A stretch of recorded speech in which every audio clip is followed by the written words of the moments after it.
Hello, my name is Bill and I'm the main engineer in Carefly. And I'm Bob and I'm clever. By the way, if you didn't notice, we are siblings. 10 years ago, we've established our little company called, as he said, Carefly. So what is up with the ISR phenomenon that has recently got up? So you are really asking? Of course I'm asking. I can stand it. I cannot watch this Jebediah talking about the space, up vehicles and other stuff. That are totally of his capabilities. Go up, keep up, he says, and his pretty colleague flatters him publicly, but he has no idea how to do it. Or does he? Does he really think that these big phrases and animations are enough?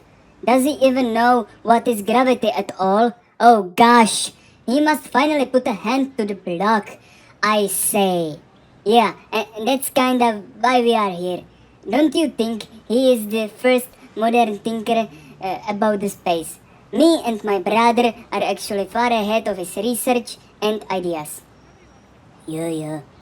Jeb is kinda naive, but still, don't you forget he became public and that's what sponsoring is really something.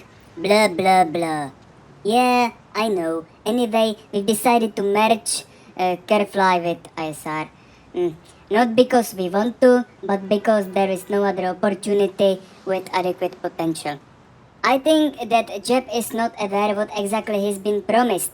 The old aviation base, otherwise called Sci-Fly, yeah.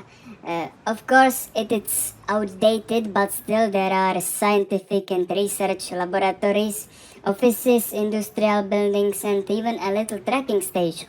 Everything needs to be restored, but once it's done, there is a huge potential for improvement, and I'm sure we'll find a better usage for the complex than it used to be during the First Carbon War. Simply put, we think that Jep would be totally screwed without us. Our teams have scientific and engineering background that is far beyond his imagination. And moreover, we claim that we know the technical aspect of getting something heavy upwards. In a moment, we'll show you the theory and sketches. Yeah, I can't even say how often we send these ideas to Kerbin Commonwealth. They don't care. They say, oh guys, why don't you stay by the ground? Why are you actually missing here? Are you desired of real task? Change your ideas to get the crowd crazy. And we actually did. We invented colorful Firefox and then they stopped finance us.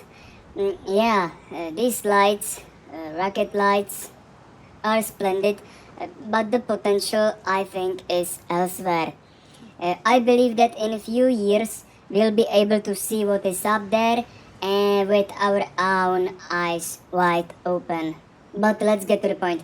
1 decade ago, there was a huge crisis concerning carbality. Two neighbors became hostile and turned the weapons against each other.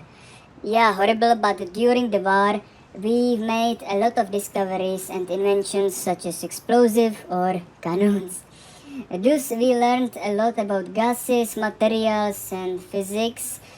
So let's take a look on this cannon. You put a projectile in the barrel and gunpowder, you ignite it, and boom! Boom! Yeah, but what actually happened?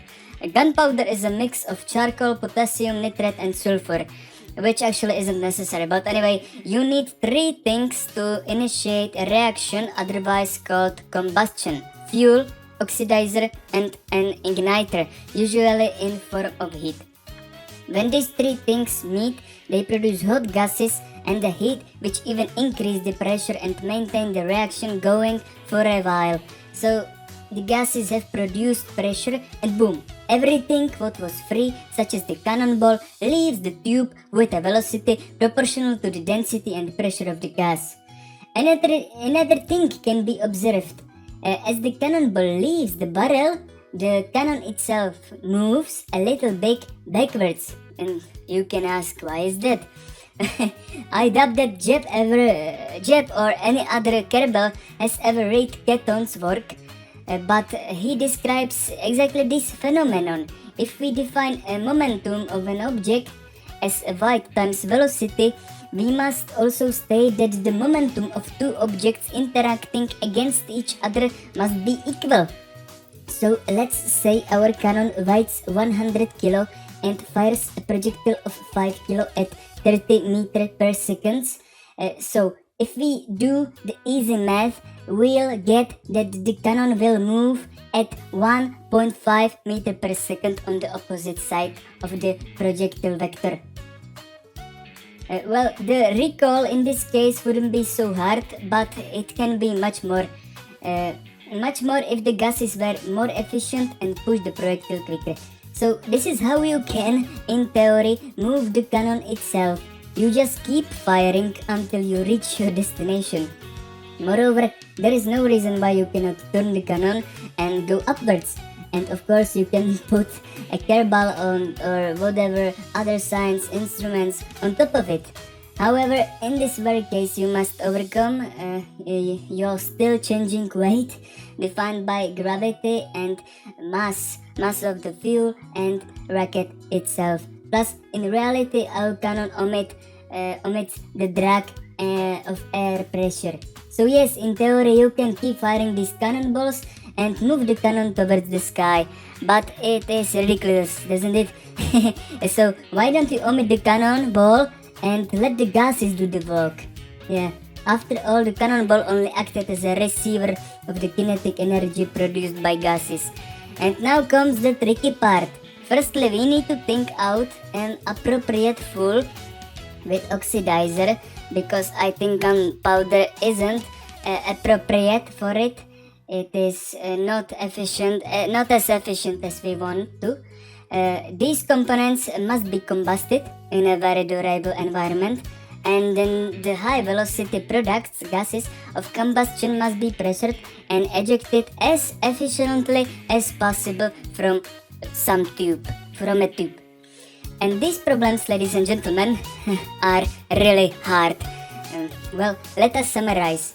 First, identify the efficient chemical mixture, because I don't think gunpowder will do. Second, think out a structure and geometry of our cannon. Stated otherwise, turn the cannon into an engine. And let's get rid of the cannon analogies. In fact, we need more than one load of projectile. We need constant fuel supply to the combustion area, and from here eject the fuel efficiently so that the rocket loaded with fuel and components was able to lift off.